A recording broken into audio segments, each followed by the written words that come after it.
აუ, ერთი დღე მაქვს და სვენებად და შახამასი ხარ. და ისვენებ იმ ქვეყნად 100 წლის მერე. ახლა საუბორკო გვაქვს ადექი. მაგრამ გუშინ არ დავაუბორკეთ. გოგო, გუში რომ ჭამე დღეს აღარ გინდა? თუ ქვემოთ მაგული უნდა ამილაპარაკო მიძინძღლულ სახლში ცხოვრობენო. მაგულის ევრორემონტი აქვს და ჩვენსავით ყველა ერთ საათში კი არ ხეხავს. გოგო, პიანიცა მამაშენს დუსტის ფული არ აქვს და ევრორემონტების ადგინახო. უი, მართლა ისანზორი გახსოვ, შენ რო არ გევასებოდა და ფანჯიდან გადავხვდები მაგას ცოლად რო გაყორავ. ო, მახსოვს, მამაშენზე ვარ ესი გაღლეტილი. მამაშენს დუსტის ფული მაინც უჩხავის იმ გაფრეწილ ჯიბეში. ჯერ ანზორი რა სახელია, ბაბუა ჩემის, ბაბუასაც აღარ ერქვა. მეიცა, ახლა არ მითხრა რომ ისაც წნევას ლევს და ვიცი, ღმერთს რაც ხმიბნელდება თვალებში.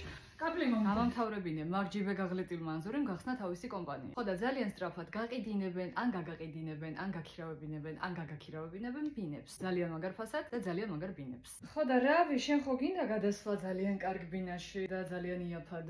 ჩემი აზერიკა როდის უნდა გამაცნოდე? რომ ქორწილის დღეს დავთქვათ უკვე დროა.